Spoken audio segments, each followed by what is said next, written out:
Hello दोस्तों, स्वागत करते हैं हमारे अपने YouTube channel Alex study hub में। तो चलिए दोस्तों, आज हम देखेंगे समांतर श्रेणी का एक ऐसा क्वेश्चन जो एग्जाम में कई बार पूछे गए हैं। अब इसमें सीधा नहीं दिया रहेगा कि इसमें अंतिम पद क्या है और क्या है कि उसको कैसे ज्ञात करना है।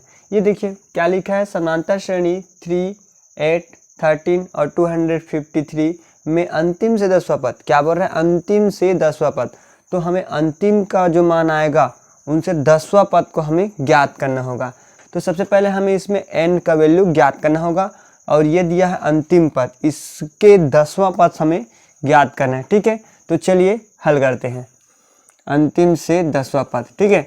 तो हल जैसे पहले क्वेश्चन में करते थे वैसे इसमें सर्वांतर ज्ञात करेंगे। तो सेकेंड में से फर्स्ट को घटाएंगे और जो प्रथम श्रेणी बनेगा वो 3 होगा।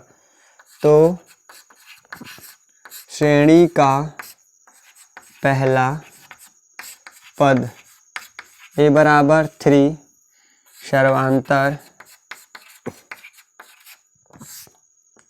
d बराबर, सेकेंड टर्म्स में क्या करते हैं, पहले को घटाते हैं। तो 8 में से 3 यानी कि कितना बनेगा 5। ठीक है, सर्वांतर कितना है 5। और देखो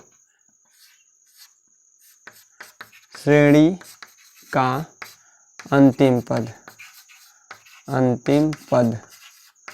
Tn बराबर कितना दिया है 253। कितना दिया है 253। अब देखो श्रेणी का लास्ट पद हमें भी मिल गया।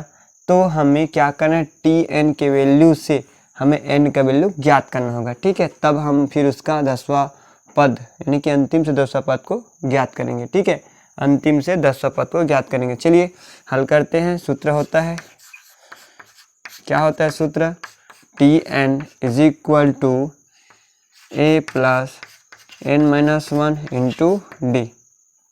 देखो Tn का वैल्यू कितना दिया है 253। कितना दिया है 253। तो 253 को यहाँ रखेंगे और a का वैल्यू दिया है उसको यहाँ रखेंगे। n का वैल्यू हमें ज्ञात करने हैं और d का वैल्यू यहाँ से रखेंगे 5। ठीक है, तो चलिए रख देते हैं। Tn का वैल्यू कितना दिया है 253, a का वैल्यू कितना दिया है 3 प्लस n का वैल्यू पता नहीं है और d का वैल्यू हम लोग का दिया है कितना है 5। चलिए इसको सॉल्व करते हैं।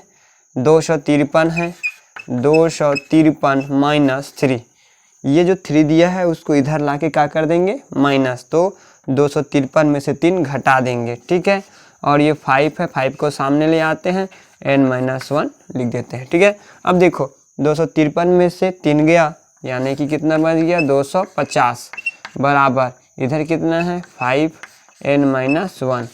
ठीक है, 5n-1। अब 250 है और इधर 5 है तो 5 को इधर लाके क्या कर देंगे डिवाइड में भाग कर देंगे।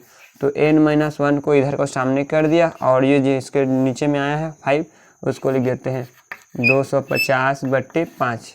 ठीक है, कट रहा है 5 एकम 5 और 5 पंचे 25 और ये कितना हो गया 0।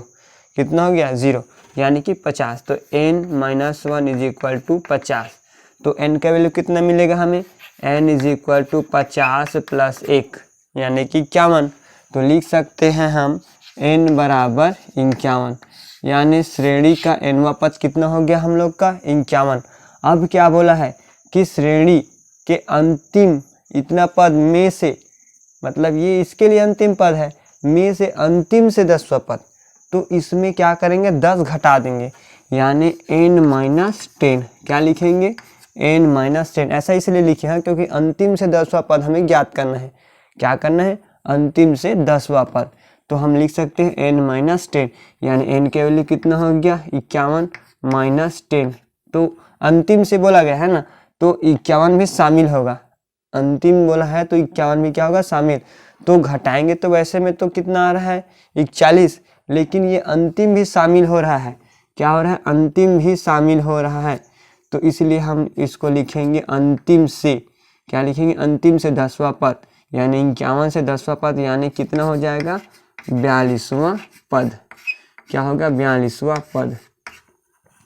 अंतिम पद अपना 51 इधर से बना है तो 51 में से 10, 51 में शामिल हो गया ना, तो 51 उसके बाद 50 उसके बाद 49 48 47 46 उसके बाद 45, उसके बाद 44, उसके बाद 43, उसके बाद 42, यानी 10वें स्थान में जो आ रहा है, तो 10वें स्थान में कौन सा आएगा? 42वां पद। तो n का वैल्यू, अब हमारा नया n का वैल्यू कितना हो गया? 42। तो हमें कितना ज्ञात करना है? अंतिम से 10वां पद ज्ञात करना है। तो हम लोग लिख सकते हैं Tn is equal to a plus n minus 1 into D. अब सभी का मान मिल गया। अब ये n का वैल्यू कितना रखेंगे? 42। तो T42 बराबर a का वैल्यू कितना लिखे हैं? 3 प्लस n का वैल्यू कितना लिखे हैं? n का वैल्यू अभी आया है 42 माइनस 1, और d का वैल्यू कितना लिखे हैं? d का वैल्यू 5। ठीक है, तो T42 बराबर 3 प्लस 42 का गुना 5 से, यानी कि पहले घटा देते हैं, तो घट जाएगा तो इतना बच जाएगा 42 में घट गया 41 गुना 5, तो T42 बराबर 5 एकम 5 और 5 चौक 20, यानी कि 205 प्लस कितना है? 3, तो T42 बराबर 5 और 3 8, यानी 208।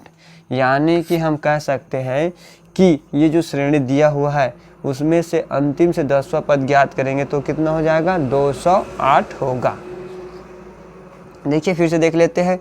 हमें a का वैल्यू ज्ञात करना है, d का वैल्यू ज्ञात करना है, और ये अंतिम से पद, इतने पद दिया है ना? कितना पद? 253 पद। ये सब चीज़ तो हमें ज्ञात है पहले से, तो हमें यहाँ से n का वैल्यू ज्ञात करेंगे, और n का वैल्यू आ जाएगा, उसके बाद क्या करेंगे? उससे 10वां पद ज्ञात करना है। 10वां पद से है ना पहले, तो वो 10 भी मतलब 51 भी शामिल होगा, 51 भी शामिल होगा, तो इसीलिए 42वां पद तक हम लोग ज्ञात करेंगे। तो इसका नया n का मान कितना मिल गया? 42। तो बाकी सारा चीज़ रख के हम फिर इसका मान ज्ञात कर सकते हैं। तो आई होप आपको यह जो मेथड होगा समझ में आया होगा।